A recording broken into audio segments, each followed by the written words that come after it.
আসসালামু আলাইকুম এভরিওয়ান। সবাইকে এসেনশিয়াল ইংলিশের পক্ষ থেকে স্বাগত জানিয়ে শুরু করছি আজকের আরো একটা নতুন ভিডিও। সো আজকে আমি কথা বলবো ফিউ এবং লিটল নিয়ে। সো ফিউ এবং লিটল এই দুটা নিয়ে কিন্তু আমাদের প্রচুর কনফিউশন তৈরি হয়। সো এই ব্যাপারটা আমি ক্লিয়ার করার চেষ্টা করবো এই ভিডিওতে। সো ভিডিওটা দেখতে থাকুন। তো এই দুইটাতে আসলে কনফিউশন হওয়ার একটা বিরাট কারণও আছে। তার মধ্যে একটা বড় কারণ হচ্ছে দুইটার মিনিং বা অর্থ কিন্তু একই রকম, যার কারণে কিন্তু আমাদের প্রবলেমটা হয়। বাট এদের ইউসেস কিন্তু সেম না।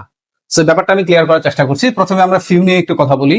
সো ফিউ এবং লিটল মিনিংটা সেম, তবে এটার ব্যবহারটা হবে কাউন্টেবল এবং আনকাউন্টেবল নাম্বারের উপর ডিপেন্ড করে।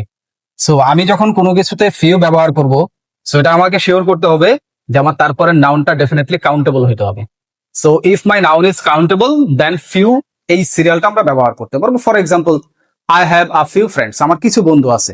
সো যেহেতু আমি আমার বন্ধুদেরকে কাউন্ট করতে পারছি, দ্যাট ইজ ওয়াই আমি এ ফিউ ব্যবহার করলাম।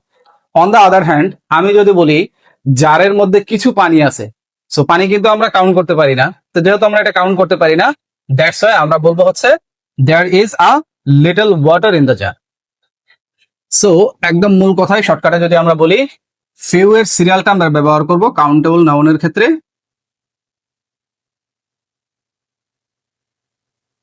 এবং লিটল এর যে আমাদের সিরিয়ালটা আছে এটা আমরা ব্যবহার করব আনকাউন্টেবল নাউনের ক্ষেত্রে।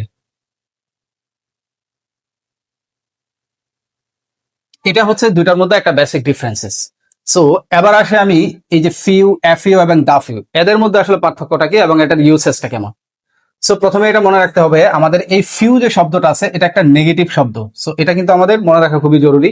ঠিক এট দ্য সেম টাইম এই লিটলটাও হচ্ছে একটা নেগেটিভ ওয়ার্ড, অর্থাৎ এদের অর্থ হচ্ছে এতই কম যেটা নাই বললেই চলে। ফর এক্সাম্পল, আমি একটু আগে একটা এক্সাম্পল দিলাম যে I have a few friends, এর মানে হচ্ছে আমার কিছু বন্ধু আছে। বাট ইনস্টেড আমি যদি বলতাম আই হ্যাভ ফিউ ফ্রেন্ডস, অর্থাৎ এটা যদি আমি না বলি, এর মানে হচ্ছে আমার বন্ধু সংখ্যা এতই কম যেটা নাই বললেই চলে। So ultimately this is negative. So একইভাবে যদি আমি লিটল এর কথা বলি, এ লিটল মানে অল্প কিছু।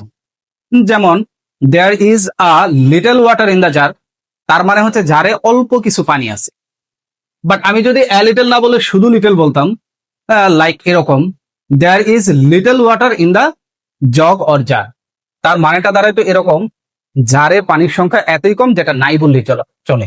অর্থাৎ আমরা অনেক সময় পানি খাওয়ার পরে 1-2 ফোঁটা পানি থাকে, এটা আছে বাট আসলে এটাকে থাকা বলা যায় না। সো এটা নাই বললেই চলে। সো আলটিমেটলি আমার এই দুইটাই হচ্ছে নেগেটিভ। নেগেটিভ। এবার আসেন এফইউ এবং দাফিউ নিয়ে কথা বলি। এফইউ মানে হচ্ছে অল্প কিছু, ডেফিনেটলি এটা কাউন্টেবল নাউনের ক্ষেত্রে ব্যবহার করব। So I have already given an example, I have a few friends.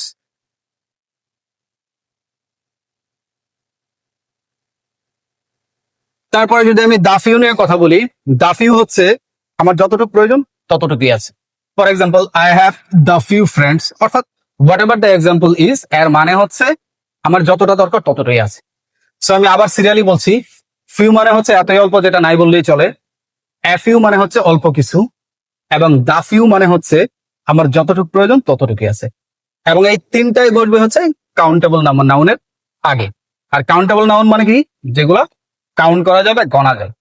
আর ঠিক এই পাশের ব্যাপারটাও সেম। লিটল মানে হচ্ছে এতই অল্প যেটা নাই বললেই চলে, I have already told you that this is negative. তারপর হচ্ছে এ লিটল, এ লিটল মানে হচ্ছে অল্প কিছু। For example, there is a little water in the jug, জগে অল্প কিছু পানি আছে। তারপরে হচ্ছে দা লিটল, দা লিটল মানে হচ্ছে আমার যতটা দরকার ততটাই আছে।